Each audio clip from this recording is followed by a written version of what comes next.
find your inspiration and passion from, to do all of these different things. And I feel like you have to be focused on each of them individually. Yeah, I really do. I mean, my influence, just life, man. Just Yeah. Because I guess I experienced I was born in China, obviously, raised in Vancouver. So like Eastern and Western lifestyle culture, and I was in Korea working, and there's all these stuff, and I was in the movie industry, like you said, doing a lot of stuff. That's where I get most of my inspiration from. And then right now, for me, is I really want to stay focused in music, because even though I've been doing all these type of things in the past, but it's really hard for me to focus, to be honest, when I'm doing so many stuff at the same time. So when I do movie is a whole different story. You gotta be 100% committing, all in the character, all in. So I can't really be doing music at that time. And as of now, I'm just kind of pushing everything aside. Right. I'm just saying look, I just want to do music. I want to be focused. Yeah. Was it hard for you to shut it all down and just say, all right now, this point in my life, I'm going 100% music?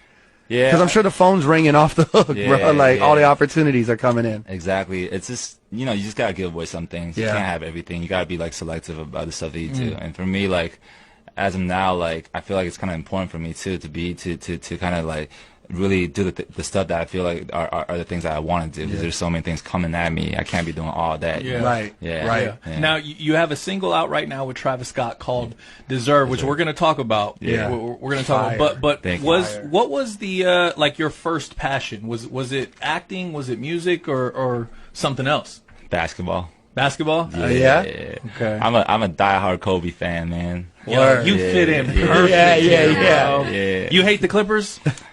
I don't know. I never really even watched them play. Exactly. So, Neither do we. Yeah. Nobody. So I got no comments on that. Yeah. Okay. But yeah, man. So basketball was your first love. That was the first thing you fell in love with. Exactly. First, even before hip hop music and all that. That's because of basketball. That's what brought me into hip hop, because I almost feel like basketball is it's like a fifth element of hip hop almost. Yeah. And one of my earliest influences was Allen Iverson.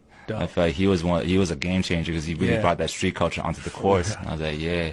And I started listening to hip hop music. I was and what was the first American hip? Or do you listen to Chinese hip hop? Is there Chinese hip hop? There is. It's just so underground, man. In the past, it's been around for, I would say, 20 years, close to 15, 20 years. Okay. Yeah, but it's just been so underground, man. And people still kind of think negative about the culture. But right now it's changing though, because I did this show over the summer called Rap of China. It's an audition program like American Idols, but it's a rap, all rap music. So and that blew up. The show blew up, and then everyone's really fucking with hip hop music now in China. That's dope. Yeah. So what was the first artist that really caught your attention musically? To be honest, when I grew up, when I first I would say probably Snoop. Okay. Yeah, because that's where I started. Obviously, when I first got into hip hop, Snoop was huge. Yeah. Obviously, still he's a legend. Obviously, right? And then just West Coast, Vancouver's still West Coast. This West Coast type of. I got Snoop, and nowadays I would say Drake is a game changer too. Guys like that. And then 50 Cent, 50. Yeah, when I was growing up. Yeah, Fifth definitely. And then for me too, it's my style is kind of that melodic style, of rapping. So Bone Thugs, all these influences, okay. So that's kind of where I got, I guess right now, where I got most of my music influence from. That's really dope. Yeah. Man. And see, I didn't even, and I read, the Canada thing, but honestly, I was like, my dumb ass, I thought there was a Canada in China. I was like, oh, is there a city named Canada in China? That's what's up, But I didn't know. You learn something all the time. Damn, I'm dumb as fuck. What made you do the move? What made you go over to Canada?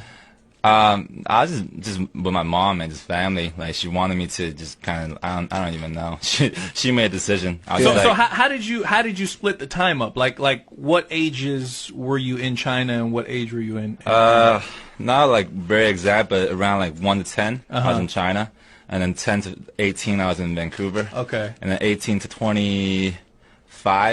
Korea. Yeah. 24, Korea. Yeah. And then 24 to now, China.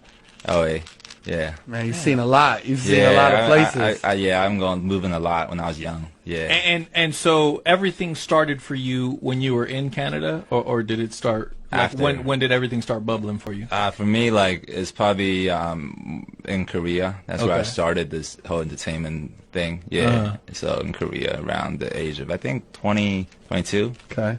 Yeah. Dope. No, I was just gonna say, moving, back to the song with Travis Scott. How did the collaboration come about with you two to work together?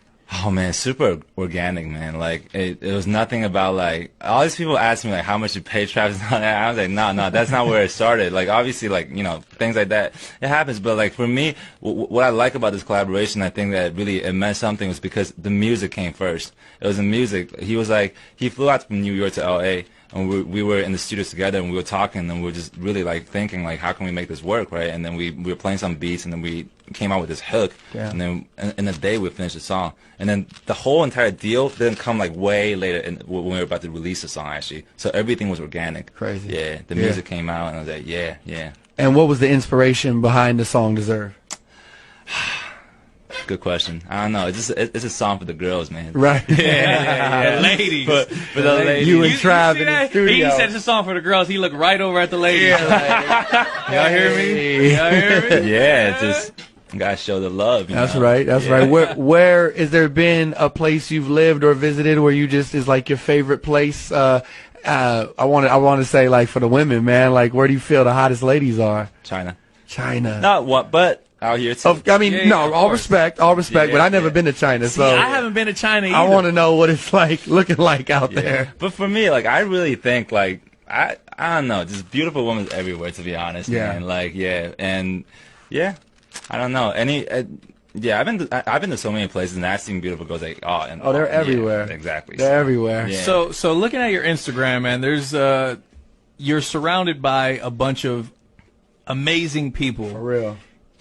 If we look through your text messages, who is the last celebrity that you sent the text message to? Vin Diesel.